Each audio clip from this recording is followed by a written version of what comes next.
পরে আল্লাহর এই খাস নামটি 11 বার পাঠ করলে কি হয় জানলে আপনি অবাক হয়ে যাবেন।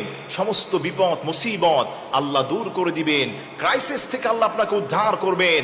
যে কোনো বিপদ মুসিবতে যদি আপনি আল্লাহ পাকের সহজ সরল এই নামটি সুন্দরভাবে 11 বার পাঠ করতে পারেন, আল্লাহর কসম খেয়ে বলি বুলেটের গুলি মিস হতে পারে, তবে আল্লাহর এই খাস নাম বিশিষ্ট এই ছোট্ট দোয়াটা 11 বার পাঠ করবেন। শুক্রবার দিন আসর নামাজের পরে পশ্চিম দিকে মুখ করে এরপরে ফলাফল দেখে আপনি নিজেই অবাক হয়ে যাবেন।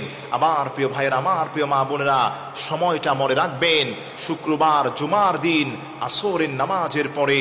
অনেকেই প্রশ্ন করেন, হুজুর আসরের নামাজের পরে কেন পড়তে হবে? প্রিয় ভাইয়েরা, মনে রাখবেন জুমার দিন আল্লাহ রাব্বুল আলামিন অশেষ রহমত সাকিনা বরকত মুমিনদের উপর নাজিল করেন, এবং এই দিনে এমন কিছু সময় রয়েছে যে সময়টাতে আল্লাহ রাব্বুল আলামিন মুমিনরা যেই দোয়া করবে আল্লাহ তার সেই দোয়াকেই কবুল করেন। সুবহানাল্লাহ পড়েন। মুহাদ্দিসিন ইকরাম ব্যাখ্যার মধ্যে পাওয়া যায় এই জুমা দিনের সর্বশ্রেষ্ঠ সময় হচ্ছে দোয়া কবুলের আসর থেকে মাগরিবের পূর্ব মুহূর্তে।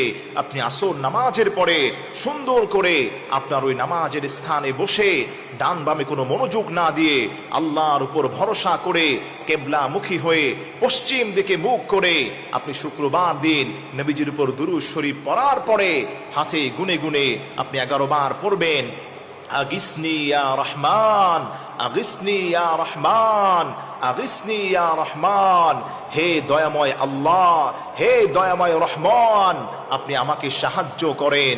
আল্লাহর এই খাস নামটি যদি আপনি 11 বার পাঠ করতে পারেন, এরপরে আপনি আল্লাহর কাছে যা চাইবেন আপনি নিজেই এর ফলাফল দেখে অবাক হয়ে যাবেন।